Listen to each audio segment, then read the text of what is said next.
우리는 이제 3주 동안 지금 3주에 걸쳐서 오늘까지 3주죠. 하나님 나라에 대한 이야기를 나누고 있습니다. 이게 세 번 만에 다 하려니까 이제 좀 생략하는 게 많이 있긴 하지만 그래도 꽤 길게 지금 이야기를 나누고 있습니다. 오늘은 이제 벌써 그 마지막 시간입니다. 우리가 지난 두 번의 이야기들이 있었죠. 그 아주 굉장히 짧게 요약을 한번 해봅시다. 1편에서는 예수님께서 공생의 사역을 시작하시면서 유앙겔리온이라고 먼저 선포하시는 장면을 우리가 봤습니다. 그 유앙겔리온이 무슨 뜻입니까? 새로운 왕, 새로운 나라가 왔다. 이 올 것이다가 아니라 왔다라는 내용이었어요. 예수님이 사역을 시작하시면서 가장 먼저 첫 번째로 하신 말씀이 이 말씀이었습니다. 그리고 지난주에 이제 그 두 번째 이야기, 새로운 나라, 하나님 나라가 그러면 어떻게 생겼습니까?에 대한 이야기를 나눴습니다. 성경은 하나님 나라가 어떻게 생겼습니다. 어떤 나무가 있고 거기에 가면 먹을 게 뭐가 있고 이런 내용을 얘기하고 있진 않죠. 대신에 예수님께서는 하나님 나라가 가지고 있는 세 가지 특징을 얘기해 주셨습니다.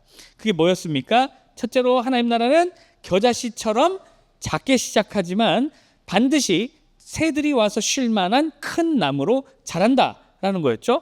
또 두 번째는 뭐 같다고 했습니까? 누룩, 곰팡이, 누룩 같다고 했습니다. 하나님 나라. 그래서 누룩처럼 그 성장하는 것이 보이지는 않지만, 퍼져가는 것이 보이진 않지만 확실히 멈추지 않고 퍼져나간다라고 이야기를 했습니다. 세 번째는 하나님 나라는 밭에 감추인 보화와 같다고 했습니다. 그래서 그 밭에 감추인 보화를 발견한 사람은 기쁨으로 자기 가진 것을 다 팔고 돌아오는데도 너무 기쁜 거죠.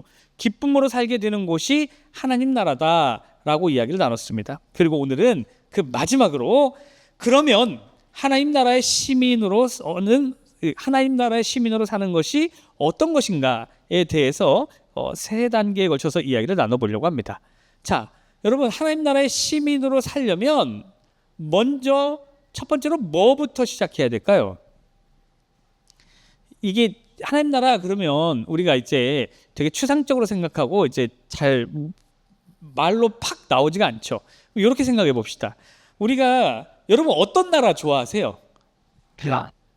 우리나라 좋죠. 우리나라 좋아요. 우리나라 중에 신라, 백제, 뭐 고구려, 뭐 어디요? 제 신라에 살고 있는데 고구려? 네, 그렇구려. 자, 우리나라 빼고 혹시 어떤 나라 좋아하세요? 우리 이해찬 집사님 최근에 일본 갔다 왔잖아요. 어때요? 잘 맞아요? 잘 맞는 것 같아요. 소데스까? 네. 그러면 자, 일본 사람으로 산다. 이제 일본 시민으로 산다라고 했을 때 가장 먼저 돼야 되는 건 뭘까요? 시민권. 네, 시민권, 국적을 얻는 거. 여러분 다 T예요? 네, 맞아요. 행정적으로는 시민권이에요. 자, 그건 맞아요. 그런데 제가 최근에 탈북민 이야기를 좀 들을 일이 있었습니다. 탈북민이 어려운 그 과정을 거쳐서 우리나라에 오면 가장 먼저 가는 곳이 어디예요? 하나원입니다. 국정원에 소속돼 있는 하나원에 가서 어느 정도의 검증을 끝내고 나면 그 하나원에서 바로 듣게 되는 말이 있어요. 그게 뭘까요? 대한민국에 오신 것을 환영합니다. 여러분은 지금부터 대한민국 국민입니다. 여러분 이 말을 들어요. 요거부터 해요. 자, 그러면 행정적인 게 됐잖아요. 이제 대한민국 국민이 되잖아요. 국정원에서 자기 보고. 자, 그러면 대한민국 국민이 된 거예요? 서류상으로는 됐죠. 서류상으로는 됐어요. 자, 근데 그 사람은 대한민국 국민이 서류상으로는 됐지만 대한민국 국민이 아니에요. 서류상으로는 됐어요. 그런데 뭔가 하나가 빠져 있어요. 지금 집이요. 너 T예요? 굉장히 T 같은 발언을 하시네요. 진짜 궁금한데 T야? 아니잖아요. 예. 아니잖아요. 예. 뭐부터 해야 될까요? 자, 이게 이 이야기하고는 포인트가 살짝 벗어날 수도 있는 얘기긴 한데 이민사회에 가면 한 30년, 40년 그 나라에 사신 분들이 있습니다. 괜찮아요. 은호 떠들어도. 네. 한 30년, 사신 분들이 있어요. 이분들이 영어권의 그 공동체 안에 있을 때는요, 아무 문제가 없어요. 정말 캐네디언처럼 살아요. 그런데 한국말을 쓰시는 그 공동체 안에 들어오면요, 완전히 다른 사람이 돼요. 예를 들어서 1980년대에 한국을 떠나신 분들은요, 캐나다에서 지금을 살면 그냥 지금 캐나다 사신 분 같아요. 그런데 한국 커뮤니티 안에 들어오면은 어떻게 될까요? 1980년대의 생각을 가지고 살아요. 그래서 문제를 일으켜요. 그분이 볼 때는 막 다 이상한 거예요. 근데 웃긴 건 그 공동체를 벗어나면 아니거든요. 근데 뭐가 잘못된 걸까요, 이게?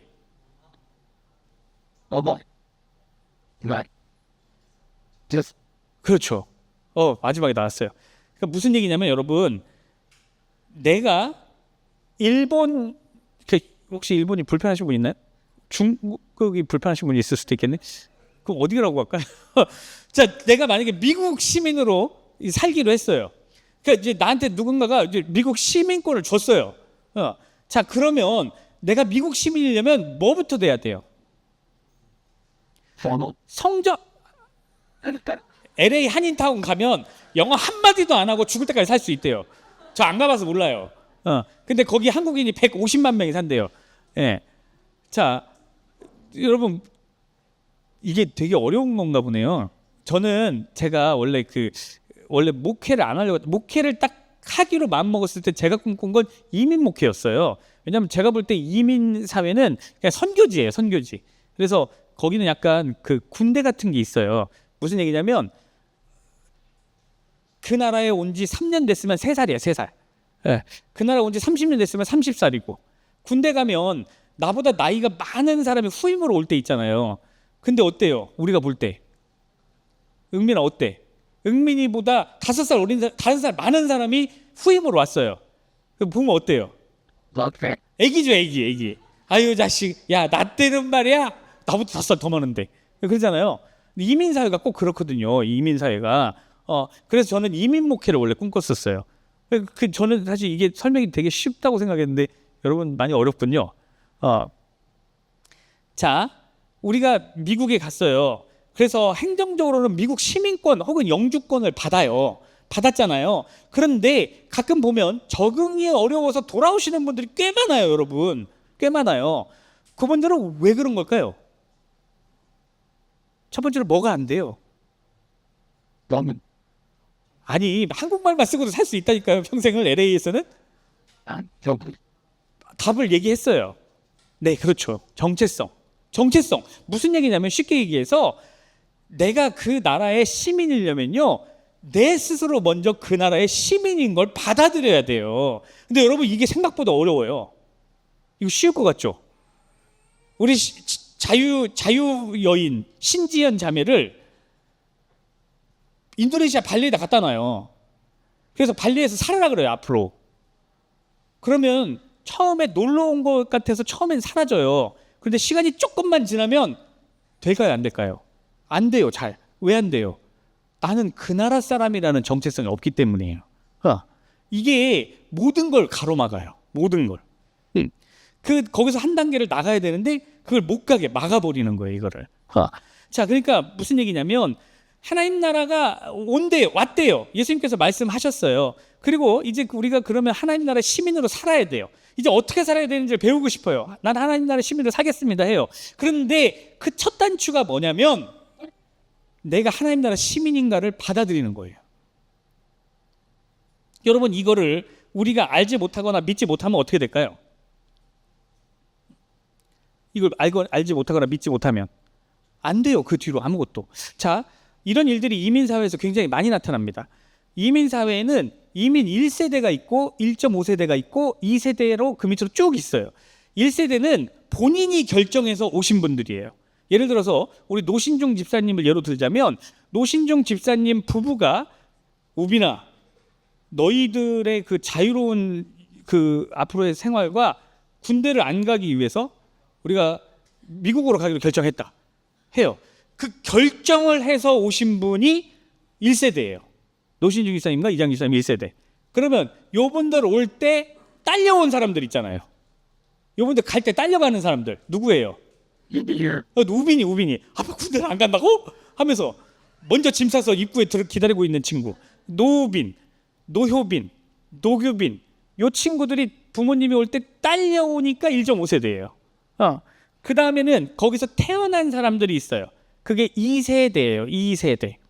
자, 그런데 이들 중에는요, 주로 어떤 세대가 정체성의 혼란을 겪을까요?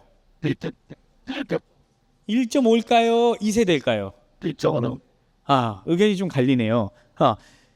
10살 이전에 왔으면 1.5세도 정체성의 혼란을 겪어요. 근데 10살이 넘어가면 생각보다 안 겪어요.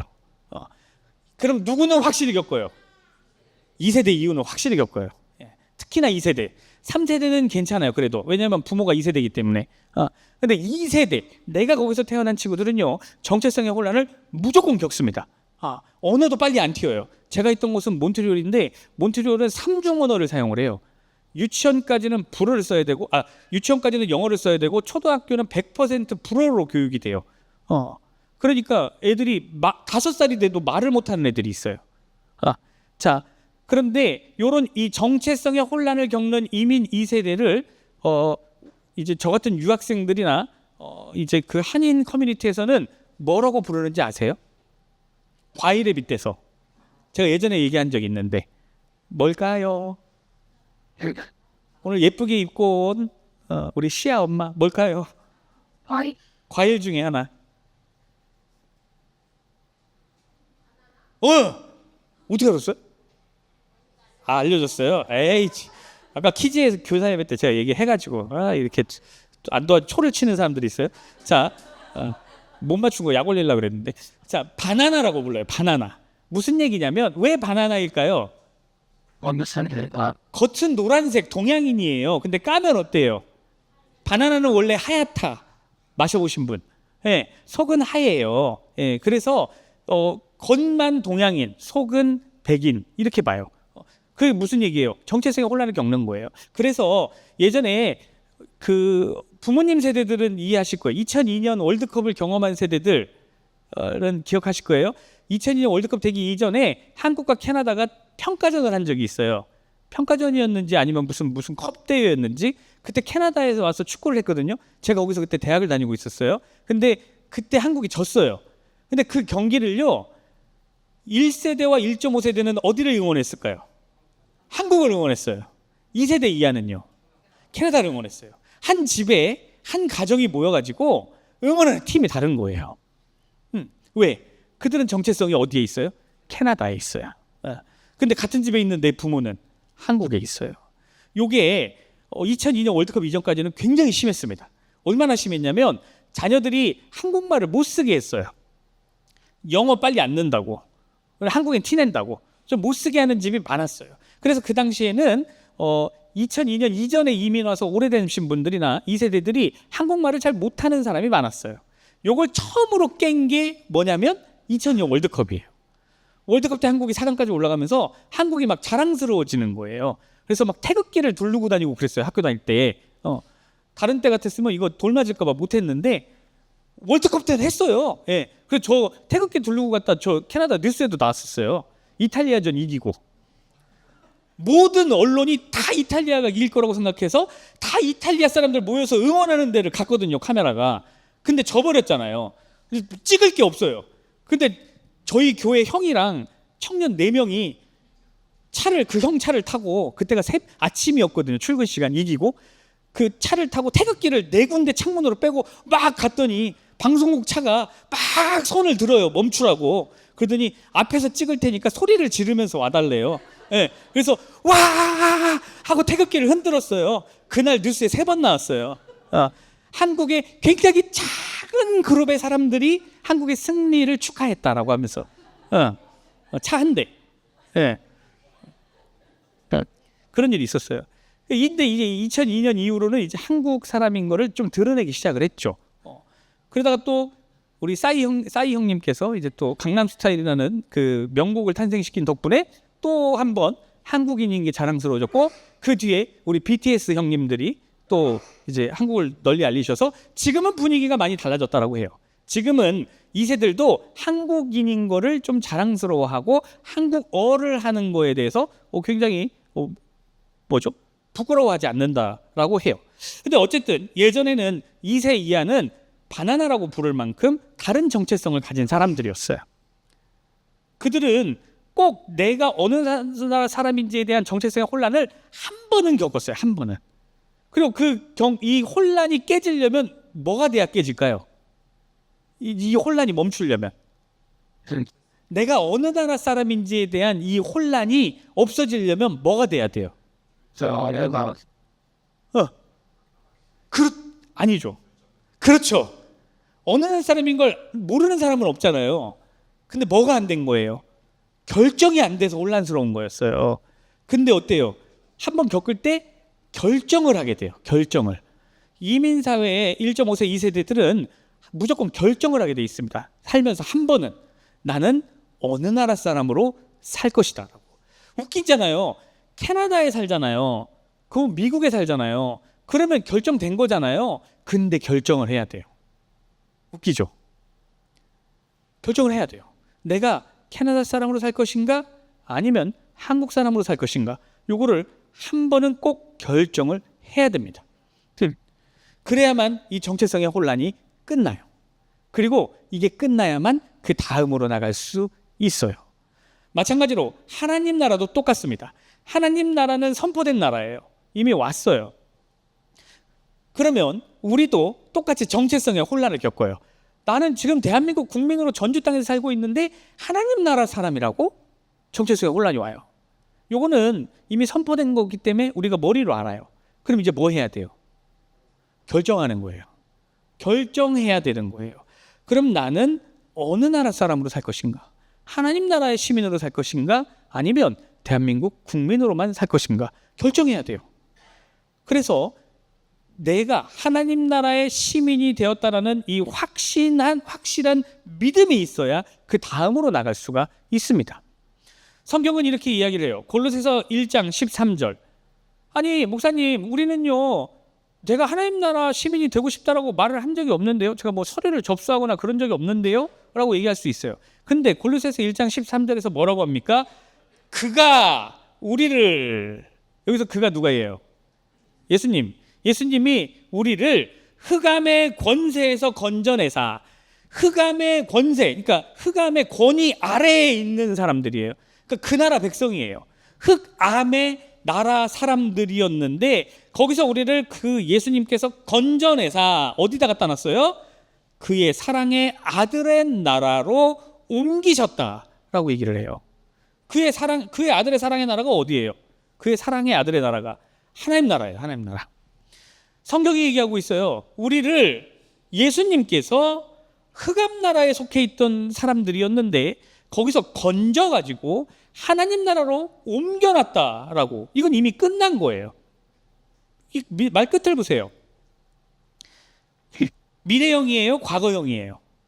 과거형이에요. 앞으로 옮겨주실 것이다도 아니고 지금 옮기고 있는 중이다도 아니고 이미 일어나서 완료된 일을 얘기하고 있어요.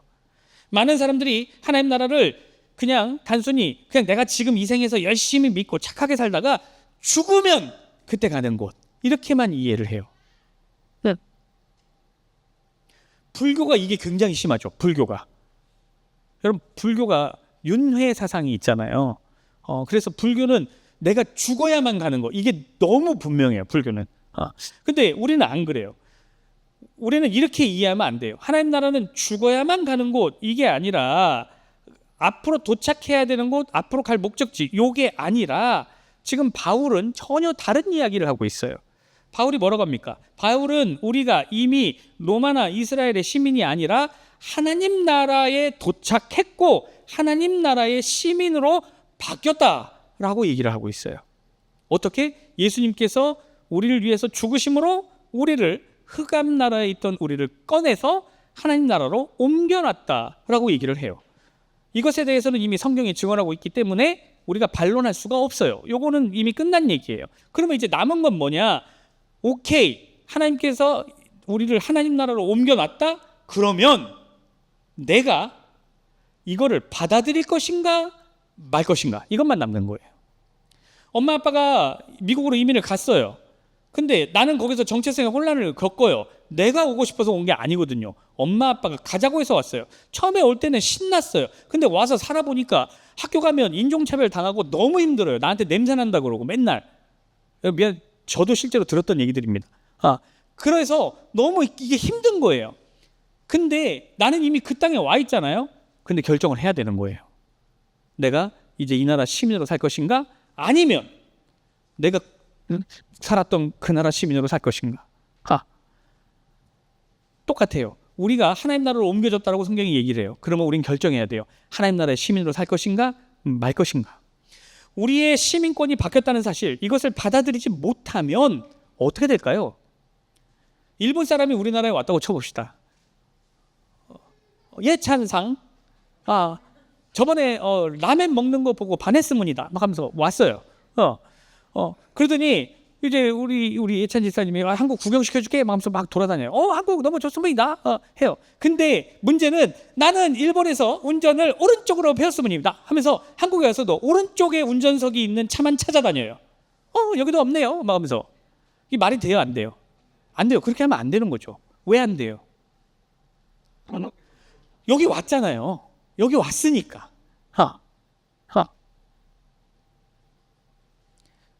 우리 여기에 왔기 때문에 우리나라의 법에 맞는 우리나라의 시민으로 살아야 되는 거죠. 왜? 본인이 원해서 왔으니까요. 그런데 그러지 못하고 계속해서 나는 오른쪽 운전대로 평생을 배웠기 때문에 오른쪽 운전대로만 운전하겠습니다. 바꿔주십시오. 이러면 뉴스 나오겠죠. 진상, 니혼진 해가지고 그럼 막 사람들이 막 파헤치다가 이해찬이 데려왔다. 이해찬. 초등학교 선생님. 우와! 이렇게 되겠죠. 골로새서 1장 13절에서 우리는 원래 흑암 나라의 시민이었는데 하나님 나라의 시민으로 옮겨진 사람들이라고 성경은 분명하게 이야기를 하고 있어요. 그런데도 여전히 우리가 옮겨졌는데도 여전히 흑암의 나라 시민의 생각과 사고와 행동으로 살게 되면 어떻게 되겠습니까? 예수를 믿기 전에 나를 지배했던 것들, 걱정, 두려움, 돈, 사람, 남들의 시선, 이것들을 버리지 못하고 여전히 내 삶을 그게 지배하게 내버려 둔다면 어떻게 될까요? 나는 이제 그것들과 상관없는 나라의 시민이 됐잖아요. 그렇잖아요. 탈북민이 한국으로 왔어요. 그런데 여전히 김정은과 그 체제에 대해서 욕을 못해요. 못해요. 편의점 갈 때 허락 맡아요. 사장님 제가 가도 되겠습니까? 여러분 이렇게 되면 돼요 안 돼요? 안 돼요. 왜요? 이미 자유의 나라로 옮겨졌잖아요. 마찬가지예요. 우리도 예수님을 믿고 예수님의 백성으로 하나님 나라의 시민으로 살기로 바뀌었으면 그러면 이제 옛날의 것들을 버려야 되는 거예요. 우리를 올가매던 것들로부터 자유해져야 돼요. 그런데 그러지 못하게 되면 안 되는 거죠. 자유의 나라에 왔는데도 여전히 옛 시민으로 사는 거하고 똑같아져요. 옛날에 그 돈이 인생의 최고 가치로 여기고 사람들의 시선과 남들 보는 데에만 거기에만 내가 신경을 갖다 맞추고 오로지 나의 출세와 명예를 위해서만 내가 모든 걸 갖다 바치던 그때, 비난하는데도 앞장서고 했던 그때, 그것들에 얽매여 있으면 안 되는 거예요. 이제는 안 그래도 되는 나라로 왔으니까요. 자, 이렇게 우리가 하나님 나라의 시민으로서의 정체성을 갖게 된다면 이제 두 번째 문제가 생깁니다. 두 번째가 뭐냐면, 자, 그러면 하나님 나라의 시민으로 사는 것은 뭐냐라는 거죠. 바울은 로마서 14장 17절에서 하나님 나라의 시민으로 사는 사람들에게서는 이 세 가지의 모습이 보인다라고 이야기를 해요. 거기에 뭐가 보인다라고 얘기를 합니까? 14장 17절에 보니까 하나님 나라는 먹는 것과 마시는 것이 아니요 오직 뭐요? 성령 안에 있는 은호가 얘기하네. 여러분들 왜 입 닫아요? 얘기 좀 해보세요. 자, 하나님 나라는 먹는 것과 마시는 것이 아니요 오직 성령 안에 있는 뭐? 의와 평강과 희락이래요. 요게 나타나는 삶을 살아야 된다라고 얘기를 하고 있어요. 여러분 이게 무슨 얘기냐면, 이 얘기가 갑자기 왜 나왔냐면 당시 이 로마 안에요 큰 논쟁이 하나 있었어요. 그래서 로마에 하나님 믿는 사람들이 싸움이 났어요. 두 패로 갈려서. 그게 뭐냐면 어떤 사람들은 구약에서 먹지 말라는 게 많았잖아요. 그러니까 어떤 사람들은 이거 뭐든지 먹어도 된다라고 말을 하는 사람들이 있었고, 또 어떤 사람들은 우리가 죄에 빠질 수 있기 때문에 아예 그냥 싹을 잘라서 채소만 먹어야 된다라고 말을 하는 사람들이 나타났어요. 뭐가 맞아요? Amazon. Nothing. 한 번 더 물어보면 대답이 또 바뀔 것 같아요. 네. 그러면 또 어떤 논쟁이 있었냐면요, 1년이 365일이잖아요. 그 중에서 특정한 날이 있어요. 예를 들어서 절기라던가 그런 날이 있어요. 그런 뭔가 특정하고 중요한 날은 따로 있다. 그래서 그날만 제대로 잘 지키고 살면 된다라고 말을 하는 측과, 아니다, 365일은 다 똑같다, 그래서 그날만 특정하게 지키는 것이 아니라 모든 날들을 다 제대로 잘 살아야 된다라고 말을 하는 측이 싸움이 났어요. 뭐가 맞아요? 우리는 이거에 대해서 쉽게 대답할 수 있죠. 그런데 우리는 왜 쉽게 대답할 수 있는데 2000년 전 그 사람들은 왜 대답을 못했냐면요, 지난 2000년 동안 수많은 철학자들과 신학자들을 통해서 되게 많은 것들이 정의가 내려졌어요. 이것은 이거다라고 하는 정의가. 그래서 우리는 학교에 다니면서 그 정의를 배워왔어요, 지금까지. 그래서 우리는 알게 모르게 되게 많은 일들을 결정된 상태로 이미 배웠어요. 그래서 우리한테 이게 어렵지 않아요. 근데 당시에 로마 시대에는요, 아직 많은 것이 정의가 끝난 상태가 아니었어요. 그러니까 어려운 거예요. 뭐가 맞는지 잘 몰라요, 이때는. 자, 그래서 이 사람들 사이에 이 갈등이 너무 심해진 거예요, 싸움이.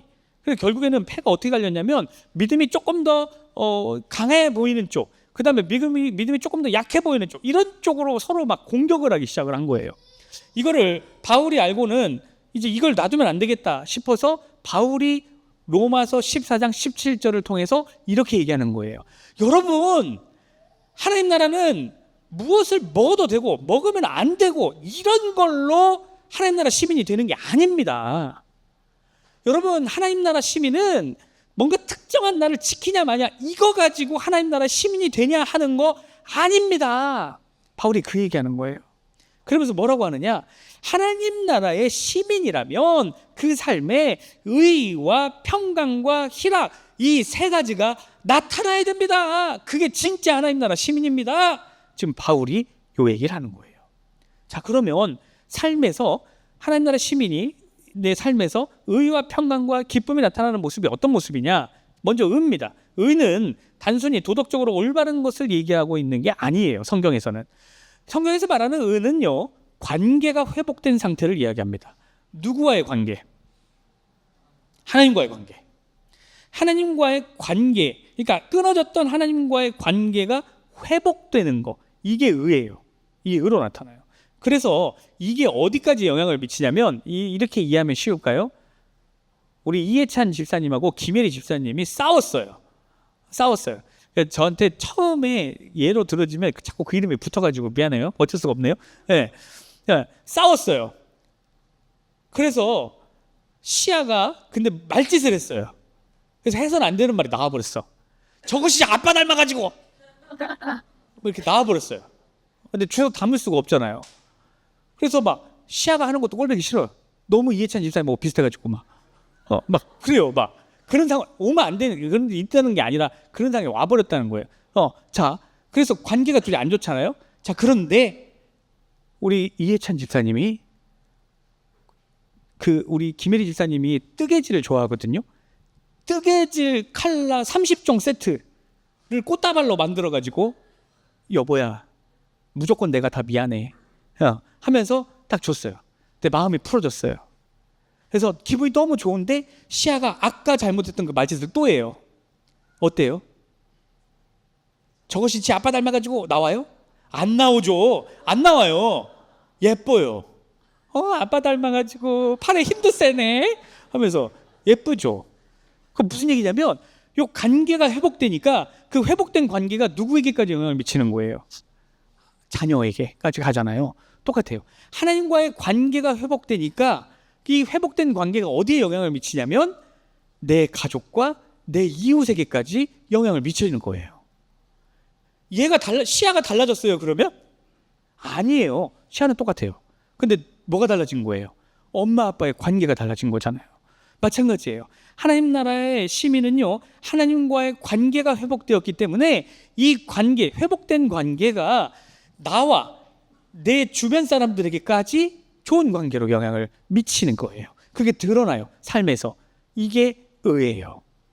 두 번째, 평강이에요. 평강을 히브리어로는 샬롬이라고 해요. 우리 샬롬이라는 인사 한 번씩 하잖아요. 그런데요, 여기서 말하는 샬롬은 단순히 조용하고 편안한 상태만 말하는 게 아니에요.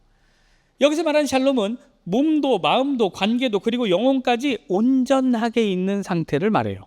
근데 중요한 게 있어요. 뭐가 중요하냐면 평강은 환경이 만들어주는 게 아니라는 거예요. 예를 들어서 시험을 잘 봤어요. 직장에서 막 승진가도에 있어요. 너무 잘 돼요. 심지어 건강해요. 문제도 없어요. 관계 문제도 너무 좋아요. 이때는 누구나 다 뭘 느껴요? 평강을 느껴요. 평강을 느껴요. 근데요, 이 평강은요, 사실은 성경이 말한 평강이 아니에요. 이것은 그냥 상황이 좋은 거예요. 이건 상황이 좋은 거지 하나님이 말하는 평강이 아니에요. 그런데 여러분 생각해 보세요. 직장에서 억울한 일을 당해요. 몸이 아파요. 관계가 막 너무 힘들어요. 사람들과 관계가 계속 깨져요. 사람들이 막 다 욕하는 것 같아요, 내 욕을. 근데요, 그런 상황 속에서도 내 깊은 곳에서 흔들리지 않은 온전함이 있어요. 사람들이 나한테 그래요. 아니, 어떻게 그렇게 괜찮으세요? 어떻게 그게 버텨지세요? 요게 평강이에요. 내 안에 이 깊은 곳에 하나님이 무거운 추로 계세요. 그래서 나를 막 잡아 흔드는 수많은 것들 속에서도 내가 넘어지지 않게 딱 있게 도와주세요. 요게 성경이 말하는 평강이에요. 그래서 이 당시에 사람들이 샬롬이라고 인사하는 건 뭐냐면, 이 사람들이 샬롬할 수 없는 상황이었잖아요. 당시에 로마 식민지배인데 어떻게 샬롬해요? 그 이전에 뭐 바벨론한테 자꾸 침략당하고 아수르한테 침략당하는데 어떻게 샬롬해요? 못해요. 그래서 인사하는 거예요. 그래도 흔들리지 않는 그거 잘 계시죠? 이게 샬롬이에요. 이게 하나님을 믿는 시민에게서 나타나는 평강이에요. 빌립보서 4장 7절은 이렇게 얘기합니다. 모든 지각에 뛰어난 하나님의 평강, 그 하나님의 평강이 그리스도 예수 안에서 우리의 마음과 생각까지 지켜준다라고 얘기를 해요. 그러니까 우리의 마음과 생각을 누가 지켜줘요? 하나님의 평강이 지켜주는 거예요. 흔들리지 않도록.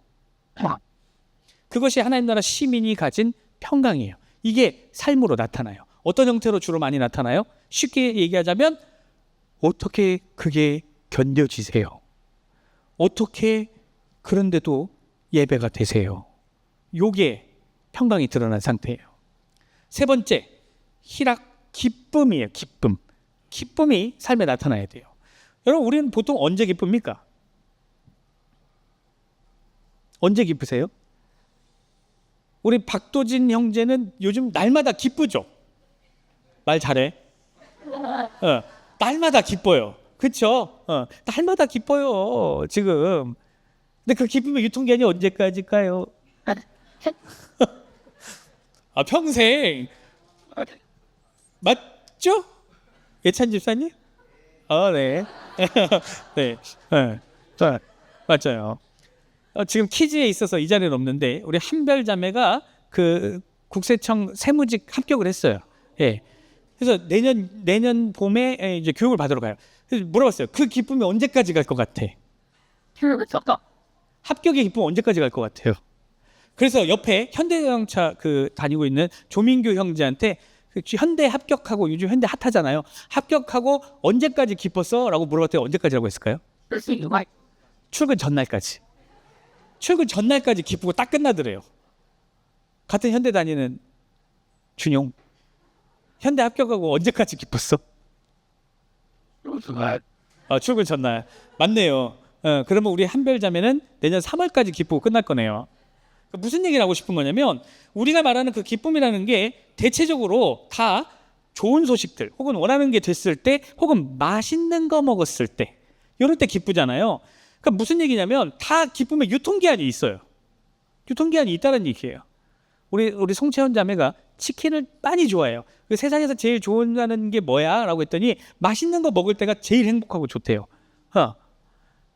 그 유통기한 얼마나 가? 이게 숟가락 딱 내려놓으면 끝나요? 굉장히 짧네요. 예. 예. 이게 다 유통기한이 있다라는 거예요. 우리가 말하는 그 기쁨이라는 것들은 오래 가지 않아요. 상황이 바뀌면 금방 사라집니다. 그런데 하나님 나라 시민이 받는 기쁨은 그것과 같으면 안 된다는 거예요. 분명히 다르다라는 겁니다. 이거는 뭐하고 비슷하냐면 평강하고 비슷해요. 평강과 같이 환경이 좋아서 생기는 기쁨이 아니에요. 하나님 나라 시민의 기쁨은 상황과 상관이 없어요.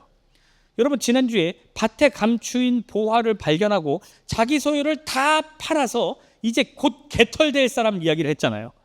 이 사람 자기가 가진 거를 다 팔았어요. 그리고 이 판 돈을 갖고는 있지만 어때요? 지금 당장 지불해야 돼요. 그럼 진짜 남은 게 아무것도 없잖아요. 근데 이 사람이, 성경이 뭐라고 그래요? 이 사람이 어떤 표정이라고요? 기쁘다 그래요. 기쁘다고. 왜 기뻐요? 이제 곧 빈털터리가 되는데 왜 기뻐요? 그렇죠. 비교가 안 되는 것을 얻을 거기 때문에 기쁜 거예요. 비교가 안 될 거를. 그러니까 여러분 보세요. 제가 로또 20억짜리에 당첨이 됐어요. 지난주에. 예를 들자면 안 돼요. 왜냐하면 저희 아내가 안 될 거를 기도하고 있기 때문에 초를 쳐서 안 돼요. 예. 예. 근데 제가 10,000원짜리를 봤어요. 떨어진 거를. 와, 달려가서 주려고 그랬더니 연흥민이 지가 먼저 왔다고 딱 가져가 버려요. 제가 이게 기분이 확 나빠요? 아니죠. 푼돈 너 싸라. 가져라. 요러죠. 왜요? 나한테는 지금 아직 바꾸진 않았지만 엄청 큰 게 있잖아요. 더 좋은 게. 내가 생각할 때. 그래서 기쁜 거예요. 하나님 나라 시민이 기쁜 이유는, 그 기쁨이 삶으로 드러나는 이유는 상황이 안 좋아 보여도, 뭔가 좋지 못한 것 같아도 더 좋은 걸 알고 그걸 얻을 걸 기대하고 있기 때문에 기쁜 거예요. 어떻습니까? 지금 우리 삶 안에, 여러분의 삶에 이 세 가지, 의와 평강과 기쁨, 하나님 나라의 시민의 삶에 드러나야 될 이 세 가지가 나타나고 있습니까? 하나님과의 관계 회복이 가족과 친구들과의 회복으로까지 흘러가고 있습니까? 상황이 어려워도 흔들리지 않는 평강이 있습니까? 환경에 좌우되지 않는 기쁨들이 혹시 지금 여러분에게 있습니까? 만약 이것들이 잘 느껴지지 않는다면 왜 그런 걸까요? 신앙이 부족해서? 아니에요. 성경은 그렇게 해석하지 않아요. 그러면 이게 왜 우리 삶에 안 나타날까요? 혹은 부족하게 나타날까요? 이야기가 처음으로 돌아가게 돼요. 자유 대한민국의 시민으로 시민권이 바뀐 사람들이에요. 근데 이 땅에 와서 이 땅을 밟고 서 있는데도 아직 이 땅 시민이라는 자신 스스로의 정체성이 완전하지 못해요. 그래서 여전히 북한의 김정은의 말을 들어야 될 것 같은 삶을 살아요. 그럼 이 사람이 기뻐요, 안 기뻐요? 여기 와서도 안 기뻐요. 안 기뻐요. 한국에 와서도 여전히 북한을 살아요. 똑같아요. 요게 이 세 가지, 의와 평강과 희락이 하나님 나라 시민들에게 나타나야 되는데 안 나타나는 이유, 이게 하나님과의 관계 회복이 나의 관계, 다른 사람들과의 관계 회복으로까지 흘러가지 않는 이유, 요거는 성경은 이렇게 해석해요. 아직 내가 하나님 나라의 시민으로서의 자각, 이 정체성이 부족하기 때문이더라고. 여러분 모두 다 하나님 나라의 시민입니다. 그러면 이제 마지막으로 질문이 하나 더 나와요. 하나님 나라의 시민은 그러면 어디에서 살아야 될까요? 하나님 나라의 시민은 세상 한가운데서 살아야 된다라고 성경은 이야기합니다. 하나님 나라의 시민으로 사는 것이 세상을 피해서 사는 것을 말하지 않아요. 예수님은 요한복음 17장 15절에서 이런 기도를 하셨어요. 뭐라고 기도하셨냐면, 내가 비옵는 것은 그들을 세상에서 데려가시기를 위함이 아닙니다. 다만 악에 빠지지 않게 보전하시기를 위함이니이다 라고 기도하셨어요. 이게 무슨 기도냐면 예수님이 하나님한테 아이고 하나님 내가 이 땅에서 하나님 아들로 살아보려고 했는데 사람들이 어떻게나 모질고 각박하든지 나 여기서 더 이상 못하겠으니까 저를 그냥 빨리 천국으로 데려가 주세요. 요렇게 기도하지 않으셨다는 거예요. 요렇게 기도하지 않으시고 오히려 세상 한가운데에서 살 테니 다만 악에만 빠지지 않게 해주십시오라고 예수님이 기도하셨어요. 세상 사람들은 내일도 학교로 일터로 나가게 됩니다. 어려운 관계 안으로 들어가서 살아야 돼요. 큰 시험을 앞에 두고 살아야 돼요. 근데요, 우리라고 다르지 않나요? 우리도 똑같아요. 우리도 똑같이 내일 학교로 일터로 나가야 됩니다. 우리도 하나님 나라의 시민도 그 자리를 피하면 안 됩니다. 빌립보서 3장 20절에 이렇게 얘기를 해요. 우리가 이곳 세상에 살고 있지만 3장 20절에 정확한 워딩이 이렇습니다. 그러나 우리의 시민권은 하늘에 있는지라. 당시에 빌립보는요 로마의 식민지였어요. 그래서 빌립보 사람들에게 있어서 가장 중요한 시민권은 어느 나라 시민권이었을까요? 로마였어요. 로마의 시민권을 갖게 되면 엄청난 특혜를 받게 돼요. 당시에 로마의 시민권만 있으면 어디에 있든지 로마의 법으로 보호를 받아요. 그러니까 그리스나 터키에 가서 나쁜 짓을 해도 그 나라 법의 제약을 받지 않아요. 로마 법의 제약을 받았어요. 그래서 바울도 로마까지 가서 재판을 받죠. 그만큼 이 로마의 시민권은 엄청난 거였어요. 또 로마의 혜택을 누릴 수가 있었어요. 그런데 그런 빌립보 사람들에게 바울이 이렇게 선포하는 거예요. 여러분의 진짜 시민권, 여러분은 이미 시민권을 받았어요. 근데 그 진짜 시민권은 로마가 아니라 하나님 나라입니다. 바울이 이렇게 선포를 했어요. 이 선포가 빌립보의 그리스도인들에게 얼마나 강력하게 들렸을까요? 오로지 로마의 시민권을 돈을 쓰든 뭘 쓰든 이 로마 시민권 받는 데만 목매달고 살던 사람들한테 여러분의 시민권은 하나님 나라입니다 라고 하는 이 선포가요 얼마나 강력했을까요? 로마 시민권을 얻는 것을 인생 최고의 목표이자 특권으로 여기며 살던 사람들이었는데 그와는 비교할 수 없이 더 크고 확실한 시민권, 세상이 부러워하는 그 어떤 신분보다도 더 든든한 시민권이 이미 우리 손에 있다라고 하는 선포였어요. 세상이 너부터 챙겨라고 할 때 하나님 나라 시민은 이웃을 생각합니다. 세상이 복수해 복수라고 외칠 때 하나님 나라 시민은 용서합니다. 세상이 결과만 좋으면 됐지 뭘 그래 라고 할 때 하나님 나라 시민은 과정 또한 하나님 앞에서 정직하게 행합니다. 세상이 강한 자가 결국엔 이기는 겁니다 라고 할 때 하나님 나라 시민은 약한 자 옆에 서기도 합니다. 같은 세상이고 같은 자리에 있는데 분명하게 다른 법을 따라서 살고 있죠. 그러니 우리는 하나님 나라 시민으로 사는 거예요. 이렇게 다르게 사는 시민의 삶이요 그 자체로 이 세상에 하나님 나라가 존재한다라고 하는 증거가 되는 겁니다. 이 말이 이해가 되세요? 연흥민 형제가 미국 시민권을 갖고 있어요. 그래서 이 땅에 살면서도 미국의 시민으로서의 삶을 살아요. 나는 이 나라의 전쟁이 나도요. 뭐 우리는 미국 정부에서 어디로 오라고 하던데요. 뭐 이런 걸 해요. 막 이런 말을 우리한테 막 기분 안 좋게. 우린 지금 싸우러 나가야 되는데. 근데 이렇게 말하는 게 우리한테 뭘 드러내는 거예요? 미국이란 나라가 지금 내가 발로 밟고 있진 않지만 세상 어딘가에 존재하는 나라라는 거를 증명해 주는 거예요. 똑같아요. 우리가 세상 사람들과 다르게 사는 거, 그래서 우리 삶에 의와 평강과 하나님의 기쁨이 나타나면 그 자체로 이 세상 사람들에게 야, 하나님 나라가 진짜 존재하는 나라구나 라고 하는 걸 드러내는 겁니다. 그 증거가 되는 거예요. 말씀을 정리합니다. 우리는 이미 시민권이 바뀐 사람들이에요. 이제 우리는 바뀐 나라의 시민답게 살아야 돼요. 하나님 나라의 시민은 그 삶의 모습에서 의와 평강과 희락이 드러납니다. 그리고 하나님 나라의 시민은 세상을 피하지 않고 세상 한가운데에서 하나님 나라의 시민임을 드러내며 삽니다. 지난 3주 동안 우리는 긴 이야기를 나눴어요. 이 땅에 새로운 왕이 오셨고 그 새로운 나라가 시작되었으며 그 나라가 어떻게 생겼는지도 봤습니다. 그리고 오늘 그 나라의 시민으로서 사는 것에 대한 이야기를 나눴습니다. 그리고 이 모든 이야기의 끝에 질문이 하나 주어집니다. 그러면 나는 이제 어느 나라 시민으로 살 것인가? 하나님 나라는 죽어서만 가는 곳이 아닙니다.